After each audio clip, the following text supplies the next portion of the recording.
تلألئ في السماء تجلل الرحمن وتعظم المولى القدير وتعبد المنان وتحفز النفس الكريمة تبتغي الجنات بحلول شهر الصوم والرحمات والرضوان روح تلألئ في السماء تجلل الرحمن وتعظم نحمده ونصلي على رسوله الكريم أما بعد মুসলিম উম্মার জীবনে প্রতি বছর রমাদান আসে রহমত মাগফিরাত ও নাজাতের বার্তা নিয়ে।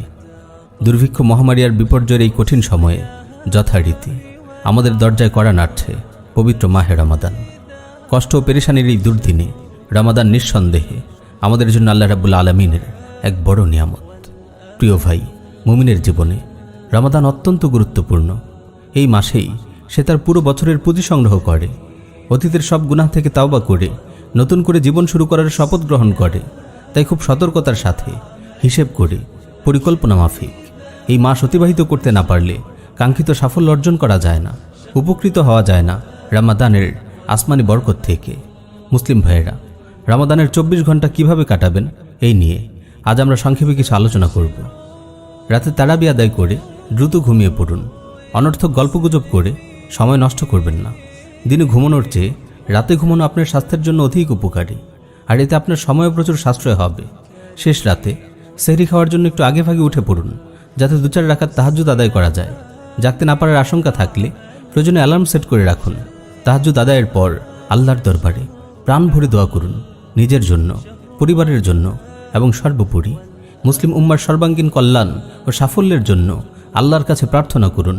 আপনার অতীত জীবনের গুনাহগুলোর কথা স্মরণ করে কাঁদুন, অশ্রু ঝরান, রোনাজারি করুন।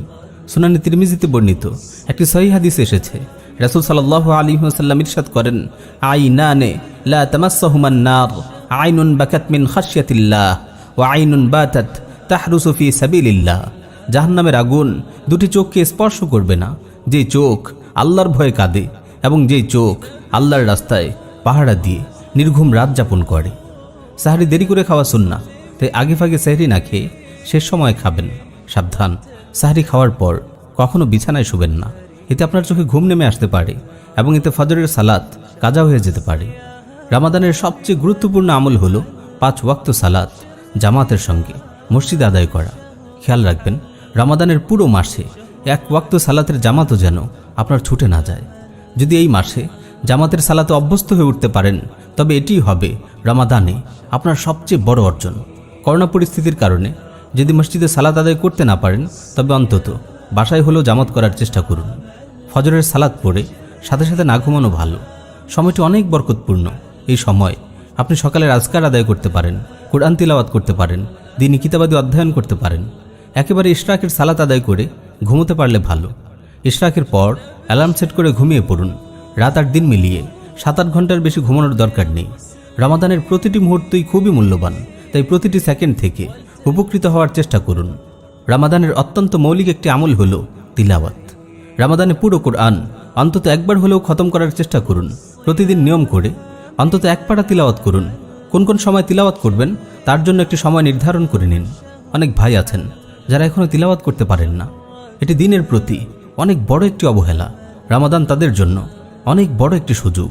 কোনো ওস্তাদ ধরে এই রমাদানে কোরআন শিখে নিন। প্রাথমিকভাবে অন্তত 4টি সূরা বিশুদ্ধ উচ্চারণে শিখে নিন, যাতে সালাত আদায় করতে পারেন। শুধু এক ধরনের ইবাদত করলে একঘেয়েমি চলে আসতে পারে, তাই সময়গুলোকে বিভিন্ন ধরনের ইবাদতের জন্য ভাগ করে নিন। কিছুক্ষণ তিলাওয়াত করুন, কিছুক্ষণ কোরআন তর্জমা ও তাফসীর অধ্যয়ন করুন, কিছু সময় দ্বীনি কিতাবাদি পড়ুন। একেবারে বেশি ক্লান্ত হয়ে গেলে নির্ভরযোগ্য শাইখদের লেকচার শুনুন। খেয়াল রাখবেন, রমাদানের একটি মুহূর্ত যেন অনর্থক বরবাদ না হয়। সম্ভব হলে রমাদান উপলক্ষে ইন্টারনেট থেকে একেবারে বিদায় নিন। ফেসবুক, ইউটিউব ইত্যাদির প্রতি আসক্তি আপনার রমাদানকে বরবাদ করে দেওয়ার জন্য যথেষ্ট। আল্লাহ রাব্বুল আলামিন আমাদের সবাইকে হেফাজত করুন। জবানের হেফাজত করুন। মিথ্যা, পরনিন্দা, গীবত, চুগলখুরির মতো জঘন্য গুনাহ থেকে নিজেকে দূরে রাখুন। এসবের কারণে আপনি রোজার সওয়াব থেকে বঞ্চিত হবেন। সহিহ বুখারীতে এসেছে, রাসূল সাল্লাল্লাহু আলাইহি ওয়াসাল্লাম ইরশাদ করেন, মান লাম ইয়াদা কাওলা যুর ওয়াল আমালা বিহি ফালাইসা লিল্লাহি হাজাতুন ফি আন ইয়াদা তাআমাহু ওয়া শারাবাহ। যে ব্যক্তি মিথ্যা বলা সে অনুযায়ী আমল বর্জন করেনি, তার পানাহার পরিত্যাগ করায় আল্লাহর কোনো প্রয়োজন নেই। রামাদানের একটি গুরুত্বপূর্ণ আমল হলো সাদাকা। আশপাশের গরিব মিসকিনদের খোঁজ খবর নিন, তাদেরকে সাধ্যমতো সাহায্য করুন, তারা যেন সুন্দরভাবে রামাদানের সামগুলো আদায় করতে পারে। সাহিহ বুখারী ও সাহিহ মুসলিম এসেছে, হযরত আব্বাস রাদিয়াল্লাহু তাআলা আনহু বলেন, কানা রাসূলুল্লাহ সাল্লাল্লাহু আলাইহি ওয়াসাল্লাম আজওয়াদান নাসি ওয়া কানা আজওয়াদু মা ইয়াকুনু ফি রমাদান। রাসূল সাল্লাল্লাহু আলাইহি ওয়াসাল্লাম ছিলেন সর্বাধিক দানশীল। রমাদান মাসে তার দানশীলতা অন্যান্য মাসের চেয়ে বেড়ে যেত। আসরের পরের সময়টি দোয়া, তিলাওয়াত ও আজকার আদায় করে কাটান। ইফতার প্রস্তুতিতেও অংশ নিতে পারেন। ইফতারের সময় হওয়ার সঙ্গে সঙ্গে ইফতার করে নিন। ইফতার দেরি না করা সুন্নাহ। ইফতার এত বেশি দীর্ঘ করবেন না যাতে মাগরিবের সালাত কাজা হয়ে যায়। মাগরিবের সালাতের পর পরিবারের লোকদের সঙ্গে দিনই আলোচনা করতে পারেন। রিয়াদুস সালিহিন ইত্যাদির মতো কোনো কিতাব থেকে তালিম করতে পারেন, কিংবা অন্য কোনো ইবাদতও করতে পারেন। তারপর যথারীতি ইশার সালাত ও তারাবি আদায় করুন। খেয়াল রাখবেন পুরো রমাদানে একদিনও যেন তারাবি মিস না হয়। তারাবির পর দ্রুত ঘুমিয়ে পড়ুন যাতে শেষ রাতে দ্রুত জেগে উঠতে পারেন। রমাদানের সবচেয়ে গুরুত্বপূর্ণ আমল হলো তাওবা ও ইস্তেগফার। তাই রমাদান জুড়েই আপনার চিন্তা থাকবে কিভাবে অতীতের গুনাহগুলো সম্পূর্ণভাবে মাফ করানো যায়। রমাদান পেয়েও যে নিজের গুনাহ মাফ করাতে পারল না, তার ব্যাপারে রাসূল সাল্লাল্লাহু আলাইহি ওয়াসাল্লাম বদদুয়া করেছেন। তাই আমাদের খুবই সতর্ক থাকতে হবে। প্রিয় ভাই, উল্লিখিত নীতিমালার আলোকে আপনি নিজের জন্য 24 ঘন্টার একটি রুটিন তৈরি করে নিন। এই মাসে আল্লাহ রাব্বুল আলামিন অনেক মুমিনকে ক্ষমা করে দেবেন। সুনানে তিরমিজিতে বর্ণিত একটি সহিহ হাদিস এসেছে, রমাদানের প্রথম রাত যখন শুরু হয়, আল্লাহর পক্ষ থেকে একজন ঘোষক ঘোষণা করেন, ইয়া বাগিয়াল খাইরি আকবিল ওয়া ইয়া বাগিয়াশ শাররি আকসির ওয়ালিল্লাহি উতাকাউম মিনান নার। হে কল্যাণ প্রত্যাশী, কল্যাণের দিকে অগ্রসর হও।